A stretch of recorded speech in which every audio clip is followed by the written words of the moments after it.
මේ පේන්නෙත් ඇත්තටම අවුරුදු 14ක විතර අඹ වගාවක්. මේක මේ පෙන්වන්න හදන්නේ මේ කරලා තියෙන කප්පාදුවේ තියෙන දුර්වලකම්. මේ විදිහට කප්පාදු කරන්න එපා කියන එක තමයි කියන්නේ. බලන්න මේ කඳ. මේ කඳ සම්පූර්ණයෙන්ම ඩැමේජ් වෙලා තියෙන්නේ. ඇයි මේ ඩැමේජ් වෙලා තියෙන්නේ? සූර්යාලෝකයට නිරාවරණය වෙලා වැඩි. ඒ කියන්නේ හැම වෙලාවෙම මෙන්න මේ ඉඩකඩ ගහේ මැද ඉඩකඩ මේ V අකුරක හැඩයකට තමයි කප්පාදු කරද්දි කරන්න ඕන. ඉතින් මේ කප්පාදු කරලා තියෙන්නේ V අකුරක හැඩයකට නෙවෙයි Y අකුරක හැඩයකට. එතකොට මේ ගහේ කඳ මේ ඇරෙන ප්‍රමාණය වැඩි. හිරු එළිය වැටෙන ප්‍රමාණය වැඩි. ඒ නිසා තමයි කෙලින්ම සූර්යාලෝකයේ මේ කඳට වැටුනහම මේ කඳ පිච්චෙනවා. පිච්චෙනවා විතරක් නෙවෙයි ඊට පස්සේ බලන්න මේ කඳේ මේ යන හැම තැනම මෙතෙන්ට ගෙන්න. මේ හැම තැනම මේ කඳ මේ විදිහට පිච්චෙනවා. මේ බලන්න. මේ පිච්චුණාට පස්සේ ඊට පස්සේ මේ ගහ මැරිලා යන්නත් ඉඩ තියෙනවා. මේ බලන්න මේ ගහේ මුල මේකට ඊට පස්සේ ආසාදන ගොඩ එනවා. කෘමි ආසාදන එනවා. දිලීර බැක්ටීරියා ආසාදන වෙනවා. විශේෂයෙන්ම මෙහෙම paludu වුණාම අපිට මේ ගස් වලට ඩැමේජ් කරන සතෙක් ඉන්නවා.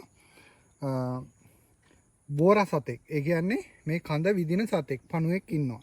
ස්ටෙම් බෝරා කියලා. ඉතින් මේ සතාගේ හානිය ඉක්මනින්ම ගොදුරු වෙනවා. මොකද මේ වාගේ තැන්වල ඇවිල්ලා එයා බිත්තර දැම්මට පස්සේ ඒ පණුවා මේ කඳ විදගෙන පණුවා කීටයක් වුණාට පස්සේ ඒ කීටයා මේ කඳ විදගෙන මේක ඇතුළට යනවා.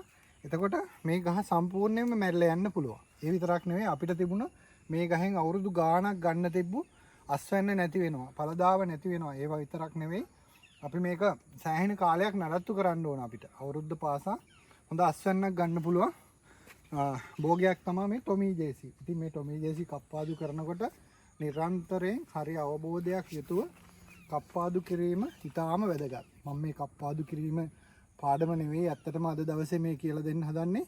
මේ වැරදි විදිහට කප්පාදු කරපුවාම අපිට විඳින්න වෙන අයහපත් ක්‍රියා. ඒ කියන්නේ අපිට විඳින්න වෙන පාඩු ගැන තමයි මම මේ පෙන්වලා දෙන්නේ. ඉතින් මෙන්න මේ විදිහට අවුරුදු 3ක් හෝ අවුරුදු 4ක් හෝ අවුරුදු 10ක් හෝ අවුරුදු 50ක් ගත වුණත් අඹ ගහක් මේ විදිහට කප්පාදු කරන්න එපා. විශේෂයෙන් හිරු එළිය වැටෙන්න ඕන කියලා ගොඩාක් අය මේ කඳ නිරාවරණය කරනවා. ඉතින් ඒක කරන්න එපා. ඒක කරොත් මෙන්න මේ වගේ අපිට මේ විදිහේ අනිසි ප්‍රතිඵල ලැබෙනවා. ඉතින් එහෙම ලැබුණොත් අපිට ඉදිරියේදී ලැබෙන මේ ගහෙන් ලැබෙන අස්වැන්න අඩු වෙනවා, අස්වැන්න නැති වෙනවා, ගහ නැති වෙනවා, වගාව නැති වෙනවා.